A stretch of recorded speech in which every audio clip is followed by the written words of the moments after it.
Tuh.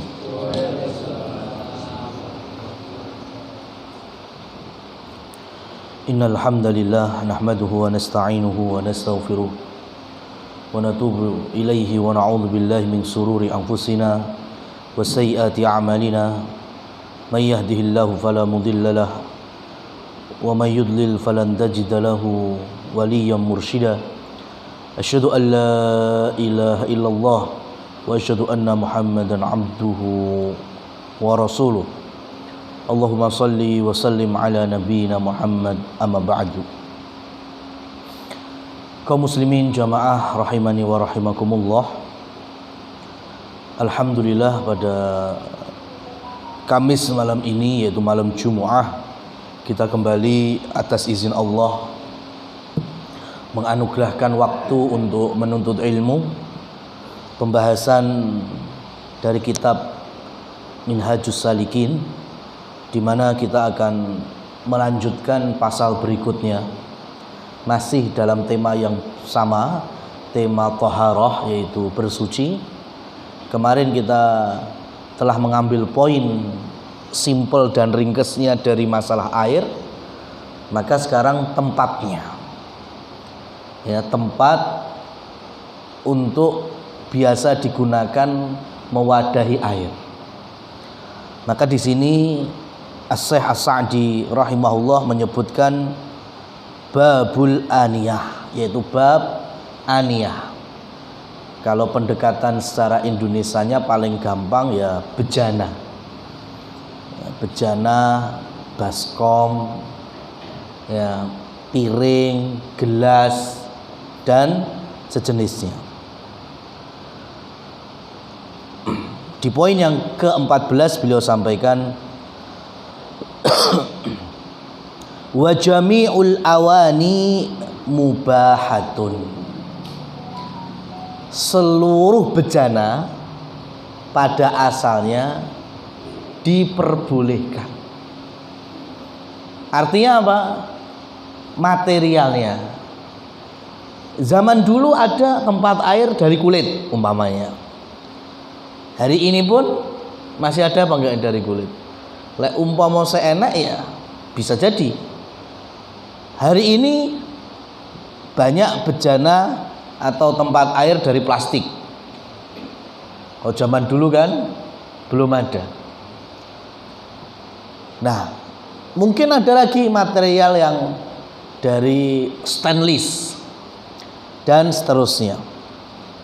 Pada asalnya semua material yang digunakan untuk membuat wadah itu mubah asalnya. Baru kemudian beliau melanjutkan illa aniyatadz dzahabi wal fiddah, kecuali bejana-bejana yang terbuat atau materialnya dari emas dan perak. Jadi kalau ada piring kok dari emas, ada gelas kok dari perak, wa ma fihi syai'um minhuma, dan sesuatu dari emas dan perak bercampur di tempat air tersebut, kalau bahasa mudahnya baskom, gelas, nampan dari emas dan perak, atau sepuhan darinya. Ya, lek sepuhan kan berarti kan nggak mungkin 24 karat. Ya. Illal yasira minal fiddati lil hajati, atau sebagian kecil dari perak karena adanya suatu kebutuhan. Liqaulihi sallallahu alaihi wasallam, kemudian beliau menyebutkan pendalilan larangannya. La tashrabu fi aniyati dzahabi wal fiddati wa la ta'kulu fi sahafiha fa innaha lahum fid dunya wa lakum fil akhirati, muttafaqun alaihi. Hadis sahih diriwayatkan oleh Imam Bukhari dan juga Imam Muslim. Rasul memberikan bentuk khusus. La tasrobu, ojo pisan-pisan awakmu ngombe. Ya, berarti kalau minum, makan juga sama. Engko lek kur ngombe mangan ora. Ya, artinya kalau minum berarti makan juga. Janganlah kalian minum fi aniyati dzahabi wal fiddah, yang berasal dari tempat minummu itu dari emas atau dari perak. Wala ta'kulu fi suhafiha, jangan pula kalian makan yang piring-piringnya juga terbuat dari emas dan perak. Fa innaha lahum fid dunya wa lakum fil akhirah, karena tempat-tempat makan dan minum dari emas dan perak itu buat mereka. Mereka itu siapa? Orang-orang kafir di dunia, dan untuk kalian kelak di akhirat, yaitu di surga. Di surga gelas-gelasnya para penghuninya, piring-piringnya, semua dari emas surga lagi, bukan emas dunia. Ya, jadi kalau di sini ada dalil pengkhususan, pengkhususannya apa? Tadi, jangan makan, jangan minum dari gelas atau piring atau sejenisnya yang terbuat dari emas dan perak. Kalau sudah ada seperti ini, berarti kalau melanggarnya bagian dari perilaku dosa besar. Nah, jamaah yang dirahmati Allah Subhanahu wa taala, artosipun kalau mungkin ada yang ngadu atau kadang pas undangan nikah enek souvenir jebule cangkir emas, mbok menawa, ya kan, itu cangkir emas, ya boleh digunakan untuk minum, nggak boleh. Lah terus diapakno? Nggih jenengan leburne malah rapopo. Neng toko emas, ya tolong nih dilebur, dadekno gelang, kalung, ya malah ndak apa-apa. Nggak boleh dibuang juga. Tidak boleh dibuang. Kenapa? Karena ini bagian dari harta berharga. Material yang berharga kalau kita dapat itu nggak boleh kita buang. Ya, tapi harus kita gunakan tidak pada konteks larangannya. Tadi kan cangkir emas, fungsi awalnya kan untuk minum, padahal dilarang kita minum pakai emas. Lalu terus apa nih? Di gua, ya ini harta berharga, nggak boleh kita buang. Padahal kita punya hak untuk memilikinya, dikasih kok.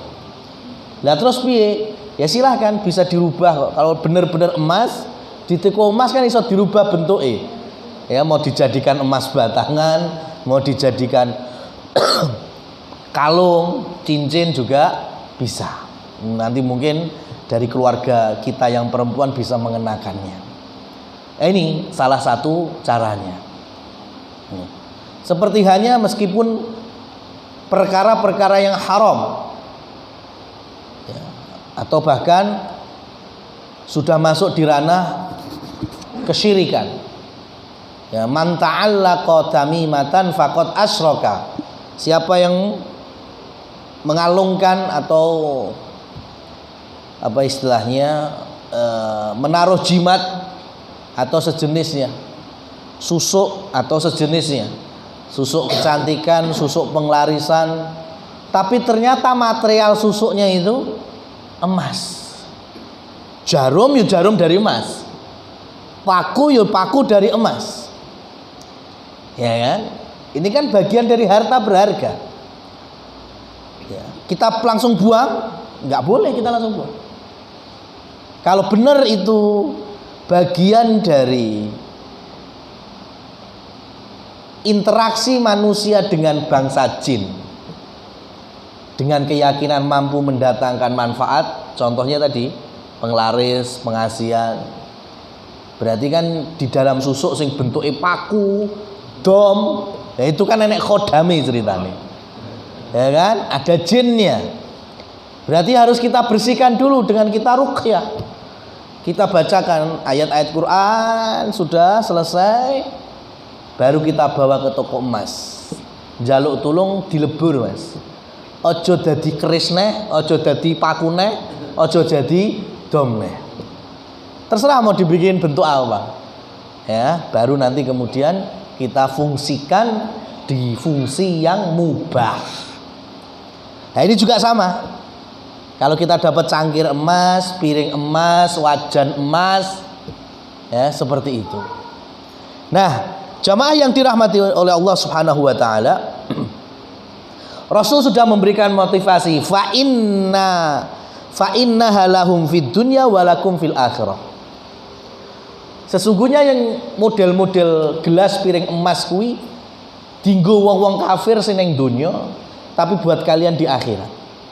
Ini salah satu hikmahnya adalah dahulu orang-orang Persia, pemimpinnya, penguasanya orang Romawi juga, ya, bahkan sebagian sahabat ketika datang dari Persia itu mereka berinisiatif ngegekne Nabi meja dan kursi makan, ya, karena mereka baru datang dari Persia. Mereka melihat raja Persia welek mangan mejone iso pirang meter dhewe, ya, kursinya duduk dengan penuh, ya, keangkuhannya seperti itu. Maka Nabi harusnya lebih daripada Raja Persia. Maka mereka berinisiatif. Ada sebagian yang ingin membuatkan Rasul Shallallahu Alaihi Wasallam meja dan kursi makan. Tapi Rasul kemudian menolak. Enggak. Rasul tetap pengen makan dalam kondisi lesehan.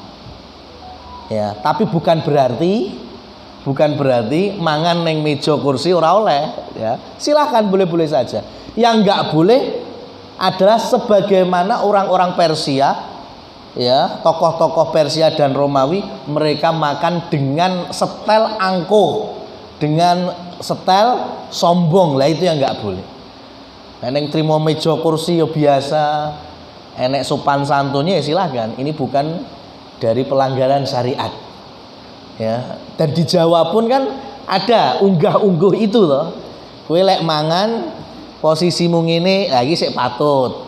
Lek posisi sing kaya ngene, lah kuwi sing ora patut. Lah sing ora patutnya itu aja yang kita, ya, jauhkan.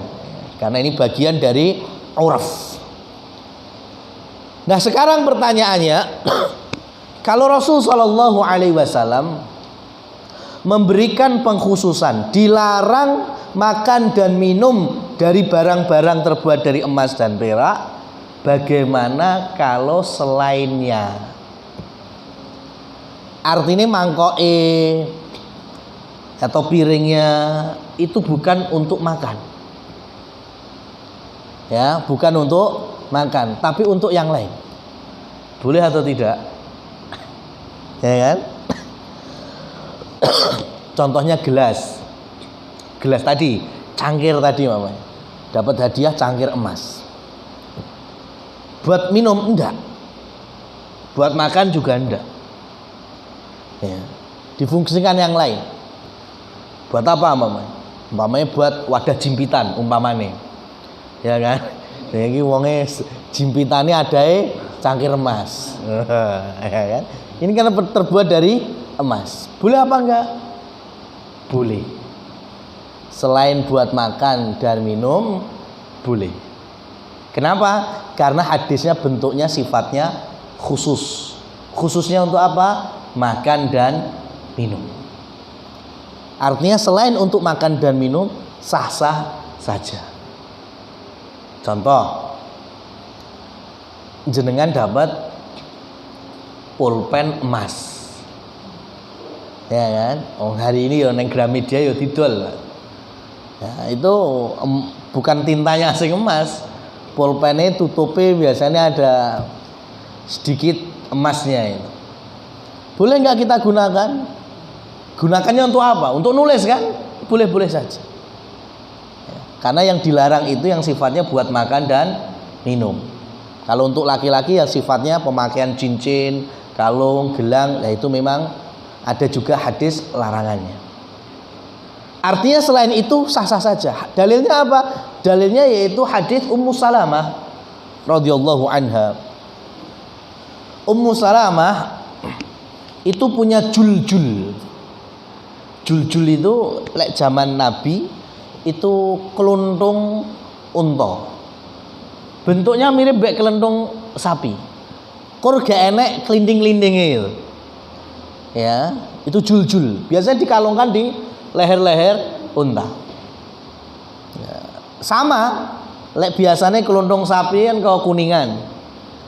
Kalau keluntung unta itu ya tergantung. Lek wong sugih ya iso komas gitu. Ya, keluntung untanya dari emas. Kalau yang standarnya biasanya dari perak. Nah, Ummu Salamah radhiyallahu anha itu punya juljul atau keluntung unta itu yang kemudian sudah nggak difungsikan di unta, kan bentuknya itu kayak mangkok. Ya.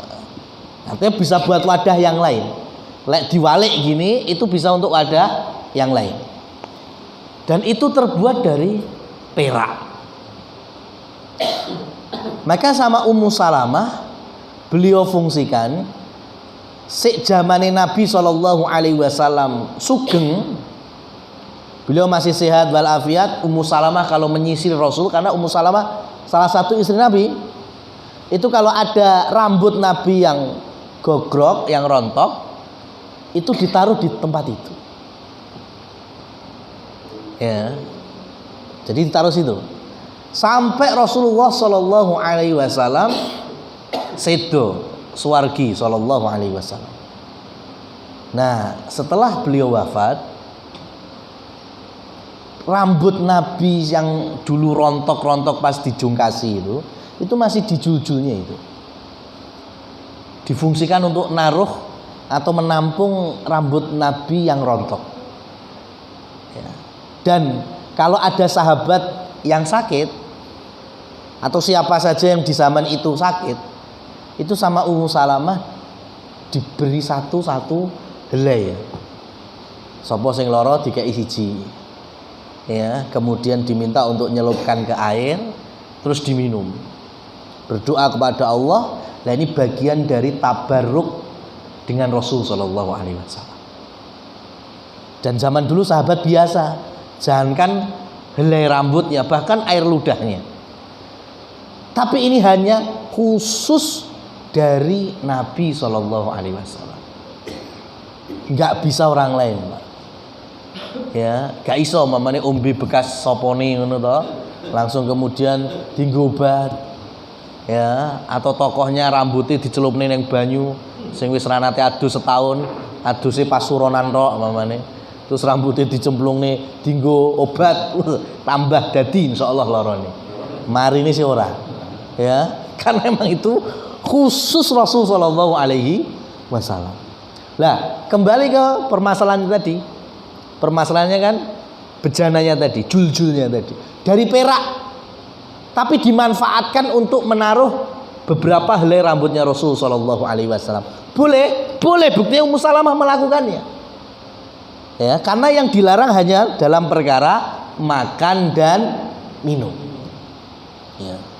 Berarti selain itu silahkan. Ya, maka kalau jenengan punya, kalau di Arab nyebutnya alkohol. Alkoholu itu celak. Ya nggak tahu di Indonesia kan nggak familiar celak itu ya. Kalau di Arab kan familiar sekali. Lah celak itu wadahnya, wah itu macam-macam. Enek sing plastik, tergantung mutu dan kualitas. Enek sing stainless, ada yang dari perunggu kuningan, sampai ada yang dari emas dan perak. Umpama kita dapat itu celak yang dari emas, boleh kita makainya? Boleh. Kenapa? Karena konteksnya bukan makan dan minum. Atau kasus yang lain, jenengan punya gelas, jenengan punya piring, tapi tidak terbuat dari emas dan perak. Ya, piring-piring melamin biasa, gelas ya gelas plastik biasa. Tapi di sekitar sisi-sisi piring melamin itu ada intan mutiara zamrud. Wah. Ngeri, piringnya ngeri. Piringnya aslinya bukan dari emas, dari material yang lain, bukan emas, bukan perak. Tapi di piring itu juga bertebaran intan berlian. Pertanyaannya, boleh nggak kita gunakan untuk makan? Boleh apa enggak? Boleh. Kenapa? Karena larangannya hanya emas dan perak. Jadi kalau selain daripada itu sah-sah saja.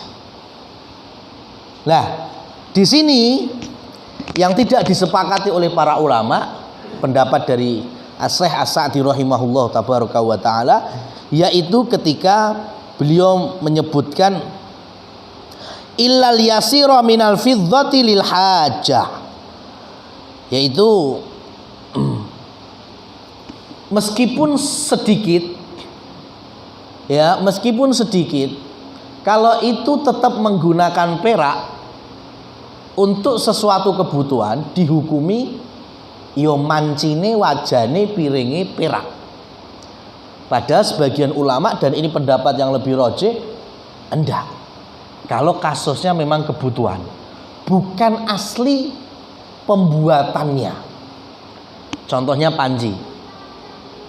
Kalau dari awal pancinya panci perak, ya nggak boleh kita buat godok banyu, buat teh anget dari situ, kopi anget dari situ, ya nggak boleh. Atau pancinya dari perak, ini awalnya sudah, material awalnya seperti itu. Beda ceritanya kalau pancinya panci biasa, ya panci ini bahan panci ini apa jenenge? Aluminium. Terus akhirnya setelah penggunaan 5 tahun borot, gitu. Jenenge panci wajan borot ini, borotnya sakmene apa sakmene? Sing jenenge borot niku sakmene apa sakmene? Kan mesti sakmene. Lek sakmene mboten borot, kuwi mesti diguak tuku anyar. Gitu. Kemungkinan jeneng-jeneng borot itu mesti kecil-kecil. Lah akhirnya nggak tahu zaman saat ini tasih enten tukang patri nama mboten. Akhirnya ngundang tukang patri.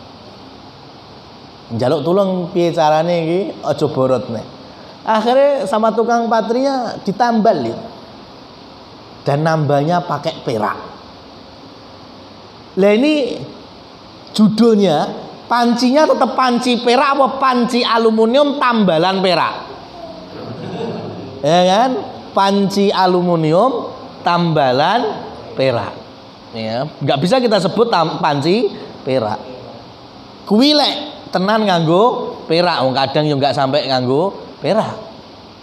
Jadi kalau kasusnya illal yasira lil hajati, ya kalau hanya diperuntukkan hal yang kecil itu pun sesuai kebutuhan, maka diperbolehkan. Dan bukan dibikin modus. Ya, panci ini pancen ditutuki nganggo paku, bolongi, kena bolong 20 ngono kan. Akhirnya kemudian dipatreni, ditambali dengan perak. Lah ini beda. Dia memang ada keinginan menjadikan perak bagian dari pancinya. Nah, ini perbedaannya. Nah, di sini As-Syaikh As-Sa'di juga tidak menyebutkan ketika aniyah atau bejana tersebut berada di sisi non-muslim atau orang kafir. Karena ada hadis dari Abu Tha'labah radhiyallahu anhu. Beliau bertanya, "Ya Rasulullah, aku hidup di lingkungan ahlul kitab." Berarti tetangganya kebanyakan kalau enggak Yahudi, ya Nasara. Apakah aku diperkenankan untuk makan dan minum dengan aniyah mereka, dengan tempat-tempat makan dan minum mereka? Maka Rasulullah Shallallahu Alaihi Wasallam bersabda, menjawab persis seperti ini: la tasrobu wa la ta'kulu min aniyatiha. janganlah engkau makan dan minum dari gelas dan piring mereka. Nah, ini tidak disebutkan di sini, tapi ini sama nih, temanya sama masalahnya. Jadi ada larangan makan dan minum dari bejana, piring, gelas non muslim. Lah, ini sejauh apa? Ya, sejauh apa? Karena bisa jadi posisi kita seperti Abu Tha'labah ini. Kita hidup di lingkungan non muslim, kita bisa jadi makan minum, ya, memakai piring mereka dan gelas mereka. Padahal Rasulullah SAW dalam hadis Abu Tha'labah melarang untuk itu. Berarti kan gampangannya ini, paling simpelnya mempraktekkan hadis ini. Umpamanya naik pesawat, tapi pesawat internasional negara kafir, American Air umpamanya, ya kan, itu jelas pesawat bukan pesawat dari negara muslim. Nah, biasanya kalau di pesawat-pesawat internasional jarak jauh itu kan pasti ada makan dan minum, ya, mesti ditawani mau minum apa, mau makan apa, itu pakai gelas mereka, pakai piring mereka. Kalau pakai piring ya. Atau kita di restoran-restoran milik orang kafir. Ya, meskipun ada menu halal, kita datang ke restoran mereka. Maka yang paling aman tanpa menyinggung atau bentuk-bentuk narasi yang enggak enak mungkin untuk mereka, ya, ketika mau makan dan minum, paling simpel mengaplikasikan hadis ini gimana? Nggowo gelas piring dhewe. Itu paling enak, ya kan? Mau makan apa? Sego goreng babat wae, ya kan? Ki piringe. Ya kan? Itu paling simpel. Ya, gelasnya juga sama. Kalau butuh sendok ya berarti sendoknya juga sama. Itu yang pertama. Yang kedua, kita harus berada di atas keyakinan. Keyakinan kalau, ya, kan masalahnya kenapa kita tidak boleh menggunakan piring dan gelas mereka, ya, karena nantinya, ya, kita nggak tahu mereka itu ngasih makan kita dengan gelas dan piring setelah mereka itu dicuci apa tidak. Orang kafir bisa aja makanannya makanan yang haram. Kita bertamu, ya kan? Kita bertamu meskipun disajikannya, ya, umpamanya jamu kita gedang godok, kacang goreng, ya kan, ini secara zatnya halal. Tapi piring yang disajikan untuk wadah gedang goreng, kui mau lagi tinggu makan tongseng babi, ya kan? Kemudian di wadah nih di gedang goreng disajikan ke kita. Ya, makanya tadi yang paling aman nggawa piring dhewe.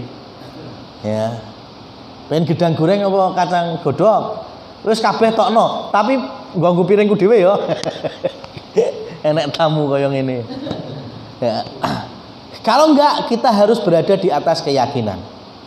Piring yang disajikan untuk kita betul-betul sudah dicuci atau belum. Yang nyuci siapa? Ya mereka juga otomatis.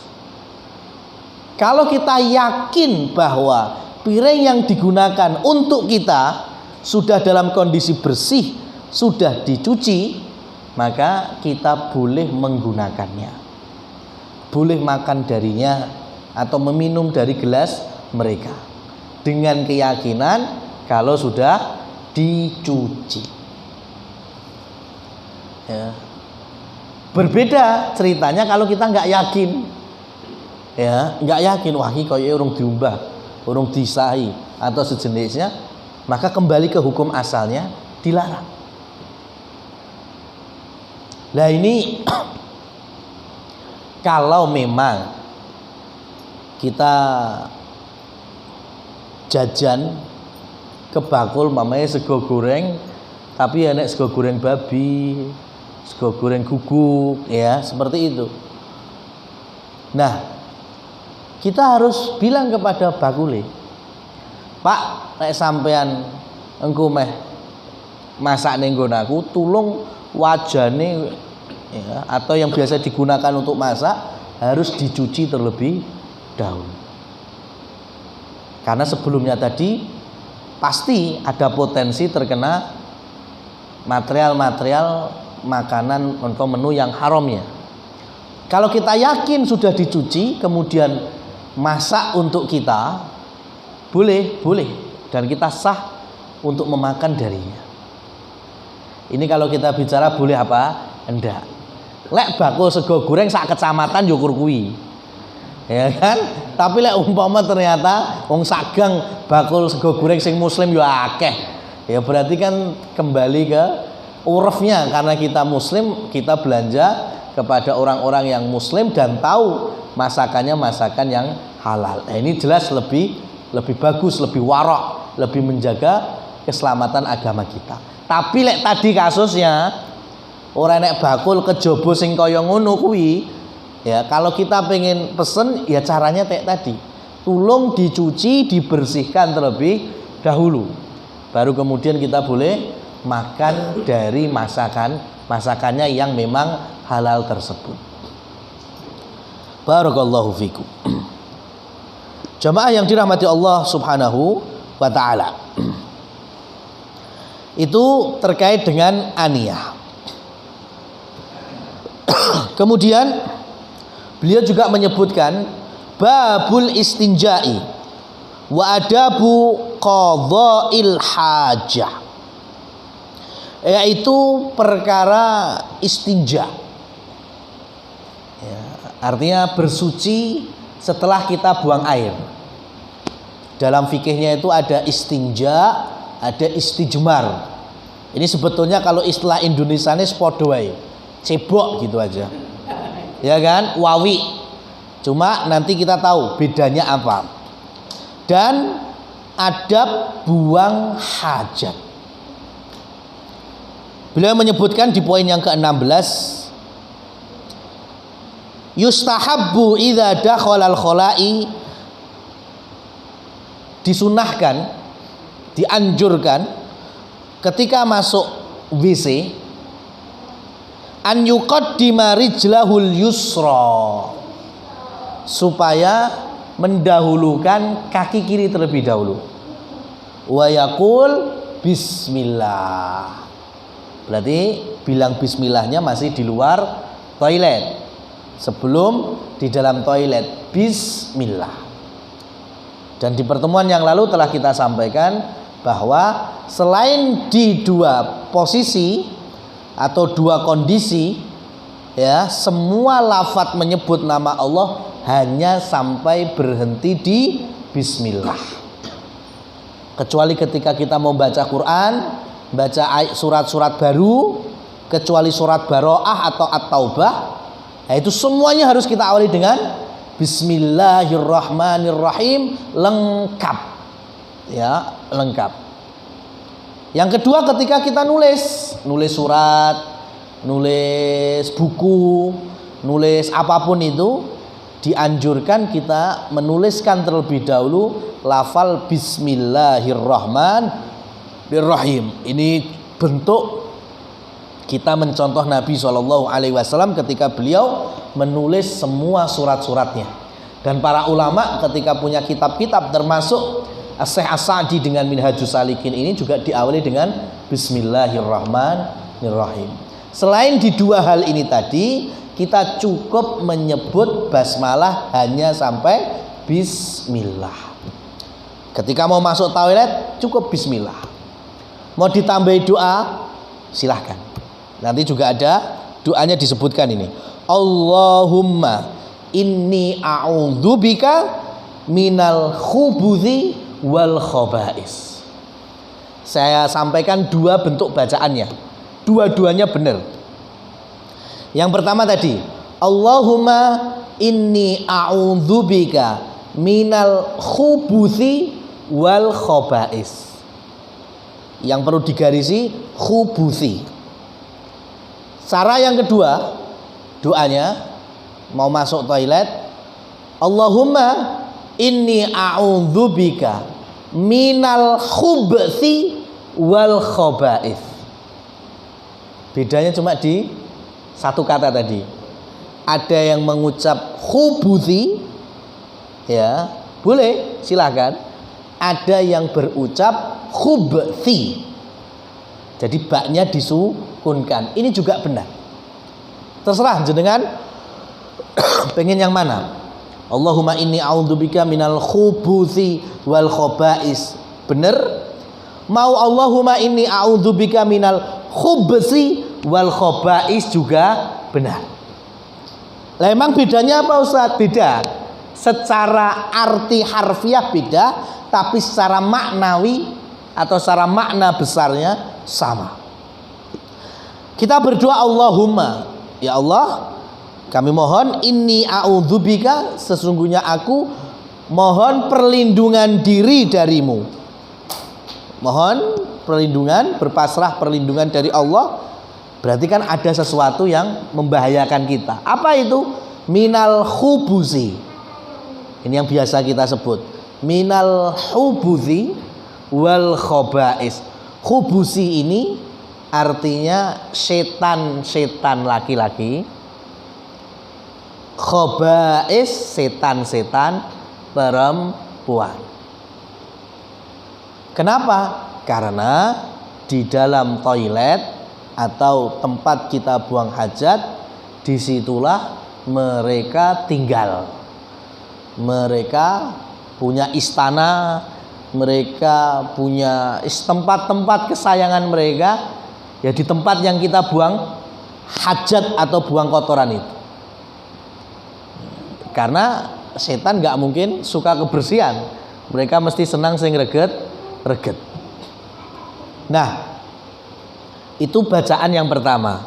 Kalau bacaan yang kedua, Allahumma ya Allah inni a'udzubika, aku mohon perlindungan darimu minal khubsi wal khaba'is. Khubsi artinya keburukan, kejelekan yang datang dari setan. Wal khaba'is, dan keburukan-keburukan yang juga datangnya dari setan. Mirip apa enggak maknanya? Mirip. Karena aslinya setan itu isinya elek, ra mungkin enek setan apik ira enek. Ya, setan alim, setan soleh kan nggak ada. Pasti membawa keburukan yang di situ ada nilai maksiat dan dosa. Nah, jadi kita mau pakai yang pertama atau yang kedua boleh-boleh saja, karena maknanya aslinya berdekatan. Wa idza kharaja minhu, dan jika keluar dari tempat buang air tadi, qadimal yumna, mendahulukan kaki kanan, wa qala ghufranaka, sambil berdoa di luar toilet lagi, doanya ghufranaka. Kalau mau ditambahi alhamdulillahilladzi adhaba annil adza wa afani. Ya, jadi doanya pertama ghufranaka, ya Allah ampunilah aku. Ini kok bisa-bisanya ya kita habis kencing atau buang air besar, kemudian keluar toilet, doanya ya Allah ampuni aku. Kan koyo era nyambung ini kan, mosok bar pipis bar ya Allah ampuni aku, salah apa? Nah, ini ulama kemudian menafsirkan yang pertama, terkadang kita lupa syukurnya. Mangan ngombe sapa wae bledang-bledeng ya masuk ke dalam tubuh, ada yang diserap, enek sisane ampase ya keluar itu. Gak iso normal maneh ya, menjadi rutinitas kita. Nah, kadang kita lupa bersyukur. Ya, bisa kentut, bisa kencing, bisa buang air besar, normal. Karena ada sebagian dari kita mlebu rumah sakit gur gak iso kencing. Ya kan? Enek sing kudu tindakan operasi goro-goro gak iso BAB. Nah kita ini masya Allah, ya paling alarm mentok yo mules kuwi wae. Ya bar kuwi selega. Tapi kita lupa bersyukur, ini nikmat. Makanya kita bertaubat dengan ghufranaka, ya Allah ampuni aku. Itu yang pertama. Yang kedua, segala kehidupan kita melek sampai melek nih, itu kan orang beriman tidak akan lepas dari zikir kepada Allah.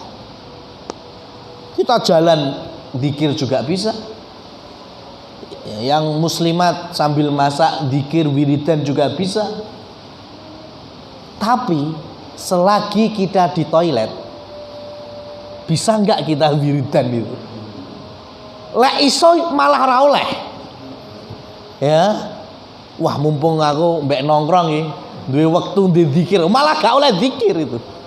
Di dalam toilet kita dilarang untuk zikir secara lisan. Makanya kita bertaubat kepada Allah, ghufranaka, ya Allah ampuni aku, karena selama tadi nongkrong di toilet saya nggak bisa ya untuk mengucapkan dan melafalkan zikir-zikir itu. Karena memang tempatnya dilarang untuk zikir. Lah ini sindiran keras bagi kaum muslimin sing gak nate zikir. Neng omah ora nate zikir. Ya, neng kendaraan perjalanan mungkin juga eling zikir. Ya, tahun-tahunan omahe gak pernah dienggo zikir, gak pernah ngajeni, berarti uripe kaya dene neng WC. Gitu. Ya, kenapa? Karena WC bukan tempatnya zikir. Lah kok iso neng ruang tamu, neng ruang tengah, ya, atau di dapur, yang penting bukan di toilet ya. Ora nate nyebut asma Allah, enggak nyebut istighfar, enggak nyebut hamdalah atau sejenisnya.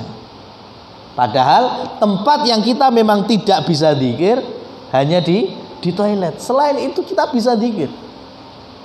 Ya, makanya kenapa kita mohon ampun kepada Allah, ampuni aku ya Allah, karena selama tadi nongkrong di toilet kita nggak bisa zikir. Makanya ketika keluar kita langsung mengucapkan ghufranaka. Kemudian kalau mau ditambahi alhamdulillahilladzi, segala puji bagimu wahai Allah yang adhaba anil adha, yang telah menghilangkan, membersihkan kotoran dariku.